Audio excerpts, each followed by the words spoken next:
Hi, I'm Thomas.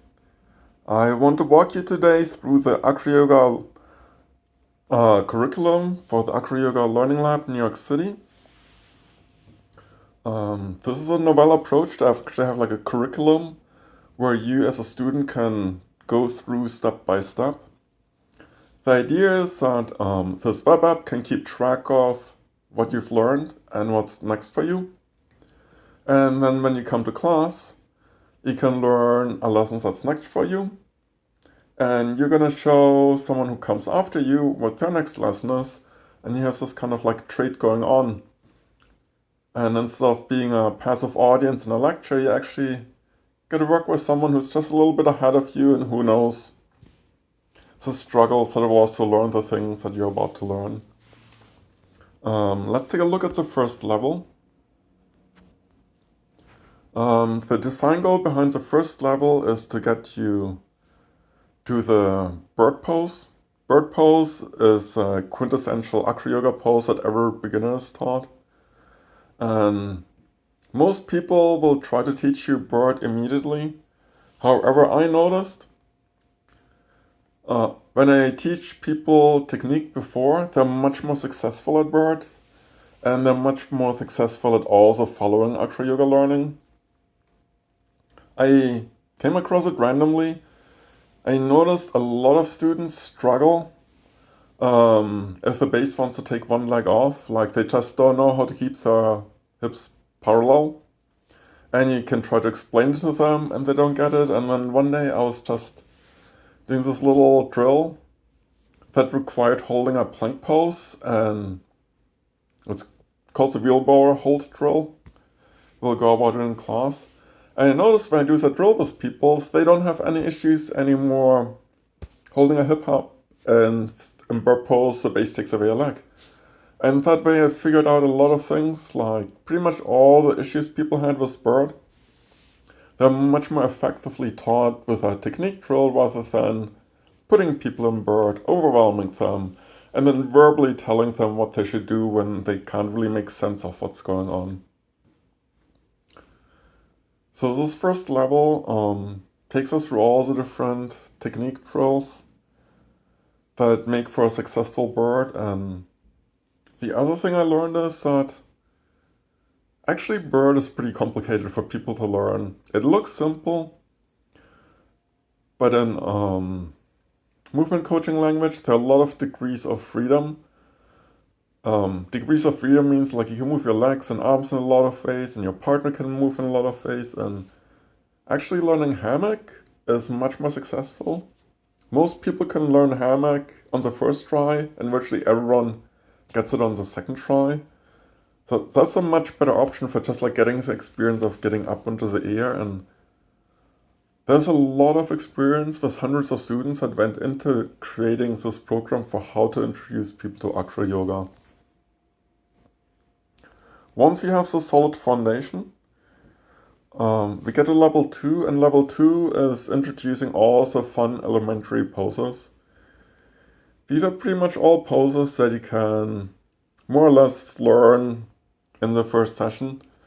Like, based on your fitness level and movement background, you might have to retry things a few times. These are static poses. You get into it, you take a photo, post it on Instagram, and you are happy. Level 3, taking a breath. So this is going to be the first kind of tough thing you encounter in acroyoga. Side star. Pretty much everything else you can learn in like 5 or 10 minutes or so. Again, depending on your movement background and physical fitness skill. Side star is what often takes people multiple classes to learn. I've developed a method that it seems like most people can learn in 15 minutes with my method. And this whole level is dedicated to side star. And doing things with side star. You might think, why is this so important? Side star is such a pivotal pose because a lot of washing machines go through this pose. Think of a washing machine as a flow right now. Level 4, we're going to do inversions. Inversions means you're going to be upside down. There's a whole bunch of new learnings that goes into how to do an inversion. There are different types of inversions. You can do an inversion on someone's hand and someone's feet. You can do a bicep stand. There are all kinds of things. And then level 5 gets kind of like to the heart of like where a lot of the acroyoga fun is. It's washing machines. Washing machines are basically flows that end where they start. That way, after you've finished it, you can start the next round and the next round. And your flyer pretty much feels as if they are in a washing machine and they're just getting tumbled. These are like core washing machines. They're a lot of fun to learn. They're beginner friendly. And you'll notice a lot of the more advanced washing machines later, they usually are based on pieces of these more beginner friendly machines. So it's a good thing to know. And the next level, these are balances.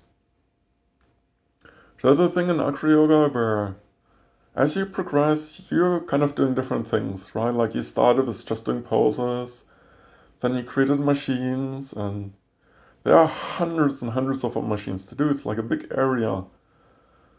However, like once you like emerge out of this big cloud of machines and you want to kind of do the next thing, people usually encounter balances. Balances are like the big thing that everyone works towards is called hand to hand, and it's doing like a handstand on top of someone else's hands. However, leading up to it, like you usually start with just like standing on top of someone, and these take time. These are not like your easy poses, easy machines. Some of these can take a long time. Like something like hand to hand, you can like easily work on for like a year to keep working on it. And trust me, when I was earlier in my acroyoga career, I was looking at these people and I was like, this looks so boring. But now that I get a little bit bored of machines because they became repetitive, I started getting like a real challenge out of learning balances. And you know, like your view on balances changes once you get better with doing acroyoga. There's a lot more proprioception where you can feel the body, feel the balance of your partner. I think it's a lot more interesting of a world. This is the end of the current curriculum. This is not the end of acroyoga. I would say this kind of takes you from complete beginner to intermediate. And yeah, like there's more to do. However, I think any of my students, it'll take you like a few months. And if I see someone getting close, I'll create more levels. Don't worry. So I hope to see you in the Acroyoga Learning Lab.